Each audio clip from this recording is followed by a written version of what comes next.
beautiful nerds, to another edition of a video on this channel. This one, that's literally your cue. This channel, you're here on this little corner of the internet. Wow, look at us now. So if you haven't watched part 1 of our splits journey, I really recommend you go back and take a gander at that video first. I mean, that video has some pretty good yokes. It's the first part of this story. And also I spent so much time making it. Capricorn! For everyone else, welcome back, my internet friendos. There have been some major developments in the downstairs department of Devin But Better Incorporated, and I cannot wait to share them with you. Where did we leave off?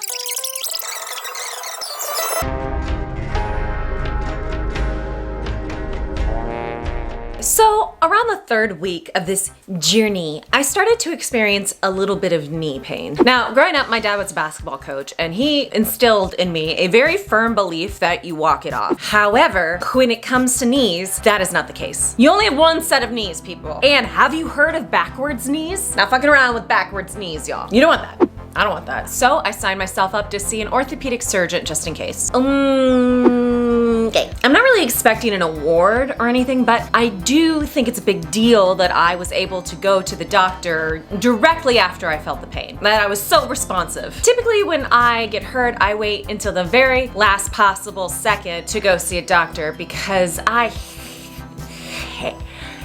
just don't like going. I have like 3 doctors that I'm okay with being in my little constellation of trust. My acupuncturist, my gyno, and my dentist. All 3 of them women, all 3 of them are my ride or dies, and all 3 of them are perfectly fine with whatever special weirdness my body serves to them at each appointment. But this doc, he was a fella, and I mean he is a fella, and he was new to me. He played hard to get by making me wait an hour in his waiting room for an x-ray before I even met him. I was like, fine, bitch. But I will say it's very good that I went to go see him, because here's what I found out. Now, while we wait for my results, I gotta take a second to talk to you about our sponsor today, Green Chef. Now, if you like things automated, then you'll freaking love Green Chef. Green Chef is a USDA certified organic company that makes eating well easy and affordable, with plans to fit every kind of lifestyle. Another reason why I love Green Chef is because it's the most sustainable meal kit, offsetting 100% of its direct carbon emissions and plastic packaging in every box. So if you need a little help in the kitchen, either learning to cook or need more time in your life, Green Chef is the meal delivery service that you don't have to feel guilty about, with dishes for a variety of lifestyles including vegan, vegetarian, paleo, and keto. You really can't go wrong. Okay, I'm gonna be a little nerdy with you for a second because this makes me excited, but on Sunday I went ahead and made all of my Green Chef meals because I wanted to meal prep for the week. And y'all, these meals can be meal prepped and they taste so good throughout the week. I haven't worried about what I'm eating. It's been awesome. So go to greenchef.us/90devin and use code 90devin to get $90 off, including free shipping on your first box. What are you doing? Look, we're eating outside. It's al fresco. Delicious, tasty. Okay, welcome back. Something I learned about me going to this doctor is I should really work on my patience. Because the entire time that I was in that waiting room, I was like, fucking doctor doesn't know my body, like he shouldn't be telling me to get x-rays, I don't fucking think I need them. and it turns out, you know, that he's a doctor and he knows more than me. And it was a good thing we got those x-rays because this is what we found out. Number 1, we found out that my patellas, aka my kneecaps, are high as fuck, which makes sense because I am usually, honestly what it means is that I'm tall. Tall people usually have kneecaps that are a little bit higher, and because I'm a woman and I'm bendy, I'm more prone to injury. He would have liked to see my kneecaps be a little bit lower, and I said, hey doc, maybe don't criticize my body. None of that happened. The good doctor's main advice was to listen to my body. He says he doesn't think that I have like an injury or a tear or anything like that, but I might be on the road to getting one of those. And if I don't listen to my body and baby her and pay attention to her, I could lose mobility in my knees. I might need to get surgery, physical therapy, and I want to avoid 100% of that. The biggest thing I've learned in this whole journey is that everything has a counterbalance. Every action has an equal reaction. What's that log? Apparently I need to be working out my VMO muscles, which are on the other side of where I'm feeling the pain. I got the clean bill of health. I can continue with my contortion classes and my splitting and my stretching and blah, blah, blah, blah, blah. To quote Kristen Jericho, life's just a rich tapestry. All in all, I liked this doctor. Believe it or not, I did. He didn't make a joke about my pole dancing, which I've had other orthopedics do. Pole dancing, huh? What does your dad think about that? And another reason why I liked him is because he took the time to explain my ouchie to me. Strap in, folks, because I'm going to regurgitate all of that precious information back to you now. Okay, so remember when I told you in part 1 that I was gonna reveal to you the many different parts of the ass? Now is that time. Let's go. Well, folks, I would like you to meet your downstairs butt and your side butt. Some of y'all are attempting this challenge with me, and if this is you, you're gonna want to get very familiar with these parts of your ass. So I covered this a little bit in part 1, but the muscles that I was specifically trying to stretch out are called the adductor muscles, like with a D. Essentially, these are the muscles in our groin that help push our legs apart. They also help extend our legs. They're involved in a lot of things. But I learned in my fit and bendy classes that in order to stretch these muscles properly, you have to work out the opposite side of the body called the abductor muscles with a B. And these muscles are essentially the muscles of the side butt and a little bit in the downstairs butt. The reasoning behind this is that our muscles are essentially responsible for holding our body together. And when you're pushing one set of muscles to the limit by stretching it out, your body is naturally gonna freak out because it feels like you're tearing itself apart. So by engaging the opposite side of the muscles, you're sending the message to your body like, I got you. We're not ripping your legs off. We're just stretching. And therefore, those adductor muscles, the inside muscles, are able to relax down into the stretch so you can get more results.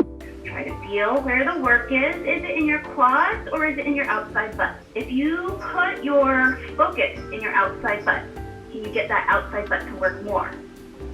Because I was compounding Chloe Ting's Hourglass Booty program that she released a couple weeks ago, as well as pole dancing, as well as these contortion classes, I might have overdone it. Like I heard work on your side butt to get your splits, and I was like, okay. Essentially, I was overworking my side butt muscles too much, which caused my IT band to clench up, which then gave me my knee pain. The kindly new doc described to me that the muscles in the quad, which is the big muscle above your knee, acts kind of like horse's reins. If you pull on the rein this way, the horse's head is gonna turn that way and go that way. If you pull this way, horse's head's gonna go that way. Kind of like a jet ski, you know? Fucking love jet skis. Now, when one side of the quad is too tight, causes the patella to kind of favor that side. You can even see it a little bit when I bend my left knee. Trigger warning, you're gonna see my knee and it bending. And if that weirds you out, me too. The flat part of my patella is gliding a little bit to the left. My knees have like a lazy eye. Like one kneecap is looking straight into your eye, the other one's over here. Same with my nipples, really. Moving on to downstairs butt. We want to get the downstairs butt, which is the bottom part of the booty, top part of the hamstring. We want to get this nice and strong so that we can use it to help us extend through the front of the hip. So we want to get the downstairs butt nice and strong so that we can access the front of the hip. We can do that in our splits as well as our back bend. I actually feel really good. Like my knees don't feel sore and I just kind of feel more energetic and awake in my body, which is really nice. My roommate, Ross, everyone loves him, critically acclaimed roommate. He is out of town for the week, which means I get to work out in my underwear. So I'm not gonna show you like the bottom half. Maybe we're just gonna get some close-ups of my hands. Let's call it an artistic choice. You might even see Grogu in the background. Oh, wow, amazing. Look at God. Trust, my friends. I am working out. I'm just doing so.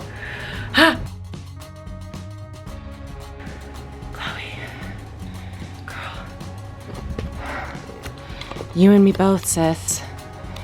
You and me both.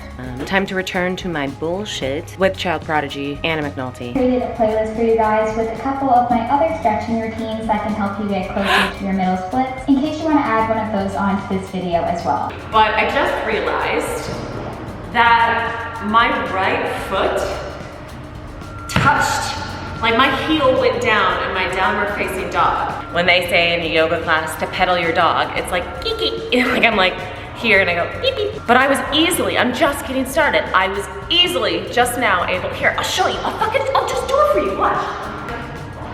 Downward facing dog, check out my heel. What? My right heel. Here, let me just, for all those purists out there. What? Holy shit. Holy shit. I don't think I realized how afraid I am of the middle splits. I think it's just because it's a long way down to go. When you're sliding down in your little sockies or on your little towels, it's very scary.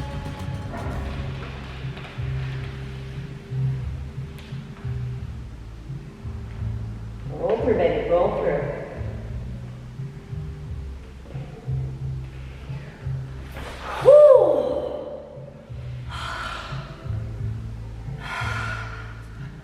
Okay, I just got back and I had a good cry because it's looking like I'm probably not going to be able to get these split.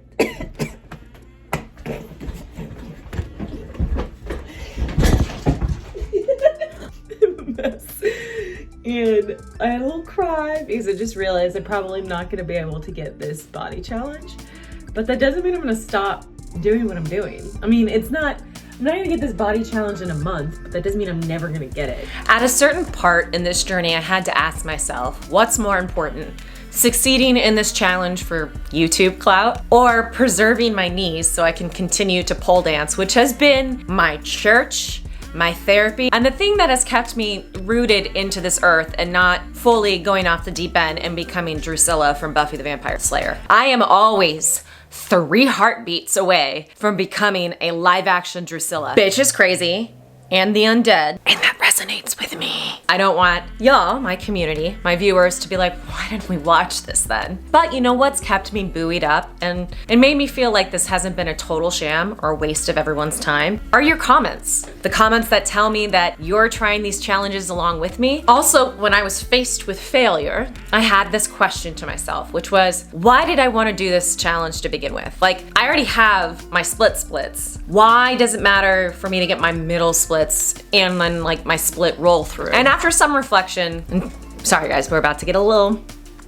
emotional. Originally when I started this challenge, I wanted to do it because I thought it was cool. You know, you're claiming your power by rubbing your pussy on things. But upon deeper reflection, I really want to stay mobile. I've watched my mom become more and more fragile and more weak in her body through a computer screen from 3,000 miles away. And it's killed me. Like, there's nothing I can do except anxiously stretch and hope that it doesn't happen to me. So I think that's why I approached this challenge with such vigor. Something that I did not consider until I really dove headfirst into this challenge is that movement is a privilege. We think it's a right, but it's not. Not all human bodies can move, can bend, can be flexible in the same way. And being able to have the ability to go even this far, and then having the ability to connect and listen to my body is a bona fide privilege. Not a day goes by where I don't wish I could trade bodies with my mom so she could just feel movement and health for an afternoon. And if I could, I wish I could give this experience to all of you, even though I didn't get it fully. Remember the students I mentioned in part 1 who did it in my class and I was able to just like be so amazed? Well, I reached out to one of those students and asked her to do it for me on video. So I, like a lot of you, could live vicariously through her. Hi, I'm Marlise and I know Devin through pole dancing. Split roll through move, that is something that I learned I could do very randomly. I was in the middle of a dance. I'm a big fan of floor work and split moves in particular. So I think I was just in a split in some capacity and I just did it. I just rolled through it. I went, oh my god, that is a move I didn't know I could do. It's super effective and very sexy, and now it goes into everything and every dance that I do. I mean, flexibility has always been in my body. I think definitely as a young girl, I was remarkably flexible, and as I've gotten older, it's, you know, some things have fallen off. But I danced my entire life. I started dancing as a little girl and I continued to dance as I turned 37.